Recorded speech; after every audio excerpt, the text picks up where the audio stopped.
The Google Pixel 8 might be one of the best valued smartphones on the market right now. Why I think it is that special, you will find out in this review. Let's start by taking a look at what's inside the box. You obviously get the phone, the usual USB-A to USB-C adapter, and the USB-C to USB-C cable. Nothing special, and sadly no charger. The design language of the Google Pixel 8 is unmistakable with the camera bump all across the back. There is one thing that's a bit annoying about that camera bump. When you take it out of your pocket, it sometimes gets stuck, because it simply can't slide over that bump. However, by simply putting the phone the other way around in your pocket, the problem is solved. On the front, you get a 6.2-inch display with small screen bezels and a punch hole camera. Because of the rounded backside, the smartphone feels smaller than it is. But if you have small hands, it will still be difficult to use it with only one hand. The phone also comes in 4 different colors. I have the color hazel, which sometimes even looks a bit green.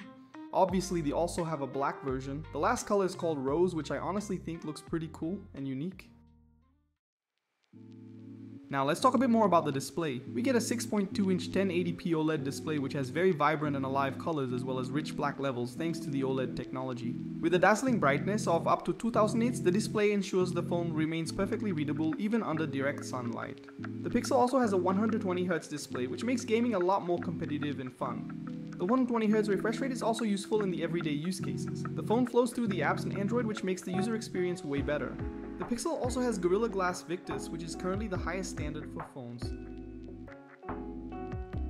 The performance of the Tensor G3 is very solid. It isn't quite on the level of the newest Snapdragon processors or the Apple Bionic chips, but it is a very smooth user experience.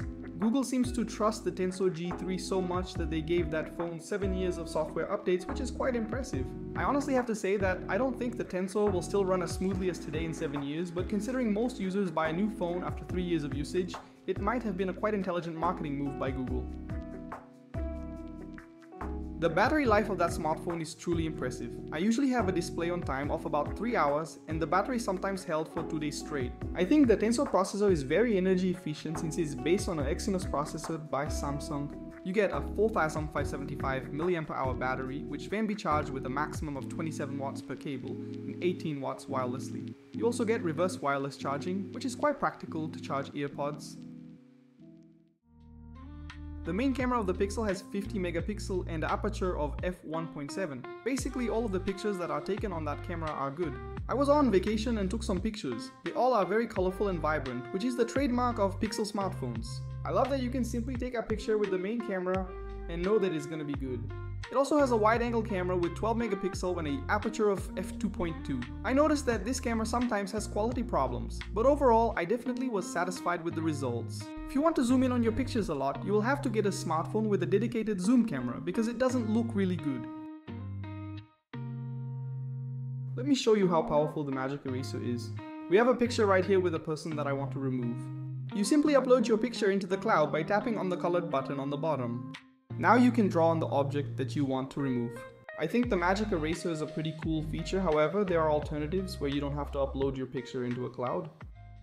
After drawing on the object that's supposed to be removed, you have to wait a bit, and after that you have an almost guaranteed good result. So let's talk about the value of the Pixel 8. Is it worth your hard-earned money? Absolutely! With its powerful Tensor G3 chip, stunning OLED display and impressive camera system, the Pixel 8 offers top-tier performance and features that rival other flagship smartphones on the market. But what really sets it apart is the seamless integration with Google services and the promise of software updates for years to come. When you factor in the competitive price point, the Pixel 8 truly delivers excellent value for money. Now let's compare the Pixel 8 to the iPhone 13 Pro, particularly the refurbished models which are a bit cheaper. Both phones offer excellent value, but which one is the better buy? The Pixel 8 boasts the latest Tensor G3 chip, seamless integration with Google services, and an outstanding camera for computational photography. On the flip side, the refurbished iPhone 13 Pro packs the powerful A15 Bionic chip, a beautiful Super Retina XDR display, and a highly acclaimed triple camera system with night mode, deep fusion, and Pro RAW support. The Pixel 8 offers a pure Android experience with regular updates directly from Google, while the iPhone 13 Pro provides the reliability of iOS, access to the extensive Apple ecosystem, and long-term software support.